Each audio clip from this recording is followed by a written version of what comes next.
ravi de vous retrouver sur ma chaîne YouTube, ma boîte à bonheur 69. Nous sommes aujourd'hui, nous allons réaliser la deuxième partie de l'exercice que je vous ai proposé précédemment, c'est-à-dire déverrouillage des articulations. Nous avons commencé par les cervicales, nous avons fait les épaules. Maintenant, je vais vous proposer de continuer avec le reste du corps. J'insiste, il est important de faire l'exercice souplement, tranquillement, sans jamais forcer, sans jamais vous faire mal. Si vous avez des douleurs particulières dans le corps, eh bien vous allez porter le mouvement bien moins loin, bien évidemment. Hein. On veut se faire du bien, pas du mal. Donc je rappelle que je suis aujourd'hui à l'extérieur puisque je profite d'une magnifique journée ensoleillée. J'espère que vous en profitez également. Et nous aurons peut-être des petits bruits parasites autour de nous, mais peu importe. Ça ne nous empêchera pas de travailler, au contraire. Allez, nous continuons notre exercice. Nous allons faire maintenant les poignets. Les poignets, c'est extrêmement important qu'ils soient souples et déliés. Donc je vais vous proposer de tendre vos bras sur l'avant.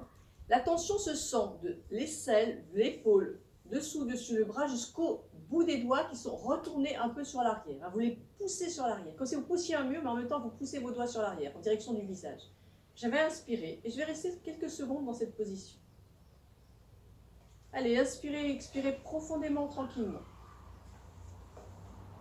Ensuite, je vais faire une rotation des poignets. Ça veut dire quoi? Ce n'est pas mes mains qui entraînent, hein, c'est mon poignet qui va faire tourner mes mains, comme les ailes d'un moulin. C'est exactement ça.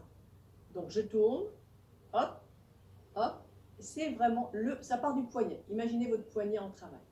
Ensuite, dans cette position-là, je vais imaginer que j'ai une balle en mousse et je vais malaxer cette balle en mousse. Ça a plein d'effets positifs, vous allez garder la souplesse de vos doigts. Même si vous avez des douleurs dans les doigts, faites ces exercices, même si c'est de façon beaucoup plus limitée comme mouvement. Ça n'a pas d'importance. Faites travailler les doigts l'un après l'autre, en même temps, séparément, tous ensemble. Voilà, maximum. Là, je vais rapprocher mes coudes. Vous voyez mes bras, mes mains, elles sont complètement molles, comme si vous sautiez sur un trampoline. Vous voyez ce que je veux dire? C'est ça. C'est pas votre main qui fait ça. C'est vous allez faire... Voilà, vous laissez vos mains complètement aller. Et les enfants, ils font souvent ça. Eh bien, ils ont bien raison pour faire coucou, parce que c'est le meilleur moyen pour détendre vos bras et vos mains. Et je relâche. Bassin maintenant. Nous allons faire des grands cercles de bassin. Alors, je sais que parfois c'est difficile. Je ne veux pas d'ailleurs que le buste bouge, ni que les genoux se plient à chaque mouvement. On est bien d'accord que le mouvement va se limiter à cette articulation-là. Encore une fois, vous dosez l'amplitude de vos mouvements. Si c'est très compliqué pour certains, je vais vous montrer comment faire. Vous allez partir sur le côté gauche, aller devant, pousser donc le bassin sur l'avant, les fesses sont rentrées et le bassin part sur l'avant. Vous repartez sur le côté droit et vous poussez les fessiers derrière. Et vous décomposez votre mouvement comme ceci. Vous inspirez bien. Et sous vos mains, vous devez sentir le bassin bouger. Donc maintenant, si vous êtes souple, si vous arrivez suffisamment à le faire avec de la souplesse, voilà, je décompose mon mouvement. Mes jambes, vous avez vu, elles ne se plient pas. Mon bassin ne vient pas aussi sur l'avant. Hein. Je change de sens. Alors, je décompose si ça m'est plus facile. Si je peux le faire comme ça, je le fais comme ça. Maintenant, je vais vous proposer de faire des cercles en imaginant que vous tracez votre cercle à l'intérieur des cuisses. Donc, c'est juste, mettez votre attention ici, près des genoux. Voilà, vous faites un cercle à ce niveau-là. Le niveau du bassin, on va toujours tourner, mais l'amplitude est bien moindre. Donc, je fais ça, je tourne et je change de sens. Encore une fois, de 3 à 5 fois pour chaque exercice. Ensuite, nous allons faire la bascule du bassin. Et c'est dans cet exercice-là que les genoux se plient souvent. Je me mets de profil pour que vous voyez bien l'exercice, peut-être comme ceci. J'aurai moins le soleil dans le visage. Allez, soutenez votre bassin. Je pousse les fesses sur l'arrière. Je remets le bassin sur l'avant. C'est exactement pour ceux qui font de la gymnastique quand on leur demande en gym de plaquer les lombaires au sol. Là, vous voyez, j'ai la cambrure du dos. Là, j'ai plus de cambrure. C'est comme si j'étais plaqué au sol, toute cette partie-là serait totalement plaquée. Et mon bassin est bien sur l'avant. Donc je tiens un peu ma chemise pour que vous voyez. Hop. Et hop. Donc je n'ai pas avancé le bassin, je n'ai pas avancé du moins les épaules, je n'ai pas plié les genoux. C'est très important. Maintenant, nous allons faire la colonne vertébrale. Alors, il est bien évident que là, vous allez le faire avec une extrême prudence. Vous allez poser vos mains derrière la tête. Vous n'appuyez pas avec vos mains sur la tête. Hein. C'est important. Je vais vous demander simplement, en ayant les jambes tendues, pour ceux qui peuvent, d'arrondir vertèbre après vertèbre votre dos jusqu'à aller en direction des pieds. C'est une direction, ce n'est pas un but à atteindre. Pour ceux et celles qui ont vraiment des gros soucis, pliez un tout petit peu les jambes. Ça sera beaucoup plus facile et aller un peu moins loin. Allez, je vais d'abord inspirer. Et je vais commencer à enrouler sur l'expire. J'enroule le haut de ma tête. Je continue à inspirer, expirer tranquillement. J'inspire. Vous le faites une vertèbre après l'autre. Imaginez ce qui se passe dans votre colonne vertébrale. Donc si je peux les jambes tendues, autrement je plie légèrement. Allez, je continue, je continue. Les premiers mouvements, vous n'irez pas très loin et c'est tout à fait normal. Puis ça va s'assouplir. Quand vous êtes en position maximale, je vous propose de lâcher les coudes, de lâcher la tête, de détendre votre dos jusqu'aux fessiers. Travaillez l'arrière de vos cuisses, de vos genoux jusqu'aux pieds. Et vous allez vous redresser. Toujours pareil, jambes pliées ou jambes tendues, toujours vertèbre après vertèbre.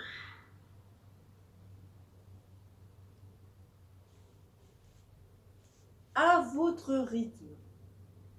Cet exercice dans ce sens 3 fois. Maintenant, nous allons faire l'inverse. Et l'inverse, c'est-à-dire que nous allons cambrer dans l'autre sens la colonne vertébrale. J'insiste lourdement. Vous allez aller doucement dans le mouvement et vous n'allez pas trop loin les premières fois. D'accord? Donc, pour faire cet exercice, je vais inspirer, poser mes mains sur mes reins et venir pencher ma colonne à l'arrière. Et je me redresse très doucement. Une seule fois. Toujours pour la colonne vertébrale, dernier exercice. Cette fois-ci, je vais vous proposer de faire tourner, pivoter votre buste, mais on va faire tout bouger. Ça va aller jusqu'en bas du bassin. Je vous montre. Vous allez inspirer, tourner la tête, puis le mouvement des épaules, puis le mouvement de la taille, puis enfin le bassin. Ne faites pas d'un bloc. Je reviens, expire, bassin, taille, épaule, tête. J'insiste, ne faites pas ça, c'est pas du tout pareil. C'est juste inspire, épaule, taille, bassin. Et chaque articulation travaille. Vous essayez de regarder le pied qui est à l'opposé. Je reviens, bassin, taille, épaule, tête. Nous le faisons une dernière fois de chaque côté. Inspire, tête, épaule, taille, bassin. Allez, je tourne où je peux, hein, sans forcer. Je reviens, bassin, taille, épaule et tête. Une dernière fois. Tête, épaule, taille, bassin, bassin, taille, épaule et tête. Voilà. Voilà, nous avons fait déjà travailler toutes ces articulations-là. Il nous reste les articulations des jambes. Pour ce faire, vous allez rapprocher vos pieds, un peu plus, un peu moins, c'est vous qui allez voir. Posez les mains à plat sur vos genoux. Alors, ne vous penchez pas trop. Vous avez les genoux pliés, bien évidemment. Nous allons faire des cercles avec nos genoux. Mais ne faites pas des cercles comme ça à toute allure. Hein. C'est pas du tout ça. C'est je veux faire des cercles les plus grands possibles, sans me faire mal, dans un sens, dans l'autre. Alors ça, c'est excellent pour ceux qui font du ski, mais c'est excellent pour ceux qui montent des marches d'escalier. Ça déverrouille vos genoux. Nous passons ensuite aux chevilles, et il nous reste les pieds. Les chevilles. Alors soit vous vous appuyez évidemment contre un mur, si vous avez peur de perdre l'équilibre, c'est tout à fait faisable. Soit vous restez en équilibre sur votre pied, c'est un travail supplémentaire. Mais vous pouvez vous tenir à une chaise, à un mur, ce que vous voulez. Je vais faire tourner ma cheville. Donc j'insiste bien, c'est ma cheville qui tourne, c'est pas mon pied qui fait tourner ma cheville. Je change de pied.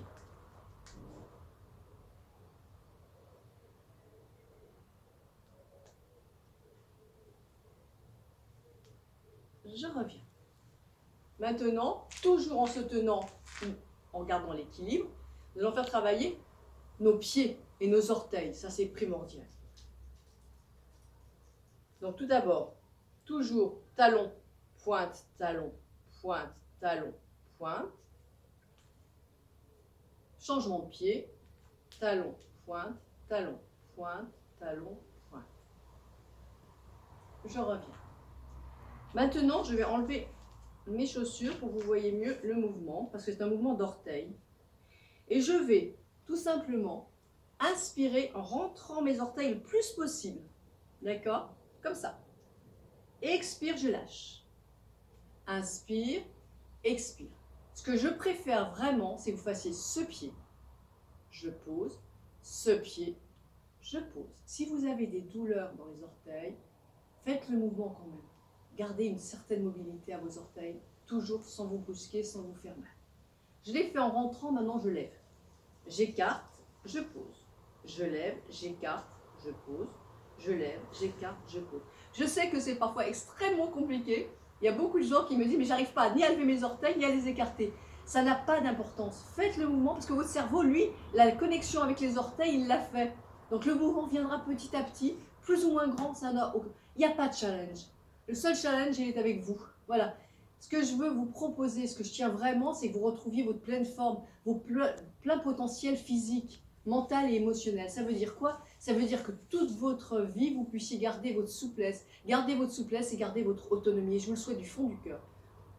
Voilà, vous avez vu l'ensemble de la série que je vous proposais aujourd'hui. Ce n'est pas une série compliquée. Vous n'avez pas le temps, vous faites 3 fois l'exercice. Vous avez un peu plus de temps, au moins 5 fois. Si vous avez encore plus de temps et un luxe absolu, bah vous le faites 10 fois.